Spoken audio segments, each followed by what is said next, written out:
Yeah, I want to bring in Alveda King. She's a Fox News contributor and niece of Dr. Martin Luther King. Can I just get your reaction to what you just heard there? Hello, Melissa. Hello, everybody, Fox audience and everyone. But now it's very important. Don't forget about the infrastructure. That's going to be very important. President Trump is right. The infrastructure is important. Jobs will solve some of these problems. He's right about that. There's over 1 million jobs already created. However, I listened to all of the president's remarks. I was very inspired. My uncle, Dr. Martin Luther King Jr., once said, "We must all learn to live together as brothers," and I added, "sisters, or perish as fools." Here in the 21st century, President Trump was actually following something that I learned in the King family legacy in the 20th century, in the 1960s. Get your facts, educate your public, examine your own heart, negotiate, and then if you have to peacefully protest, do that, and then you will get to nonviolent, peaceful reconciliation. So he was right when he made his first remarks. He said, ceasefire, stop all the violence, just stop it. And then he examined all the facts, and he began to point out where the evil is, and it still is seated in violence. So he's very correct with that. And he has continued to say, no matter what color our skin is, our blood is red. Americans need to work, to have money to deal with their spiritual lives, their social lives, and to learn to love and respect each other. So his points are right on as far as I'm concerned.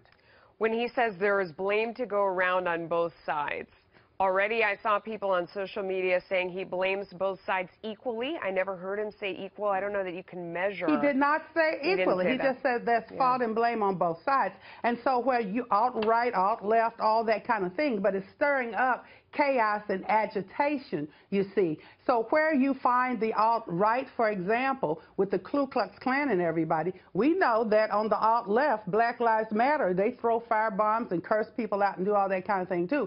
So if you've got two groups yelling and cursing and inciting everybody to be at unrest, somebody has to say what President Trump is saying.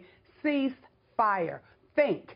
And we have to pray as well. And when we pray, God answers from heaven. So I believe President Trump has remained on track from day one. We've watched that, the promises that he's made. But let's not let the infrastructure issue slide away. And so I want to commend him for working on the infrastructure as well. Wow.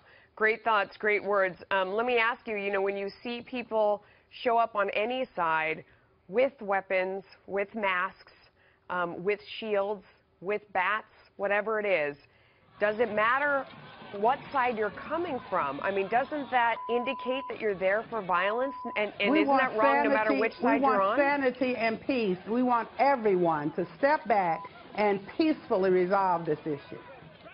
It feels like one of the problems is that people are not necessarily trying to get to the truth or understand the problems on the other side. How do you break through that? Because well, I believe our president is leading us to do that. He's asking us to sanely examine the facts.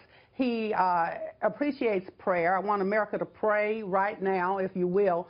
And so I believe that if we pray and we act like reasonable thinking people, one blood, different skin colors, one human blood in America, we will get to the bottom of some of this. My uncle Martin Luther King said, I've decided to stick with love.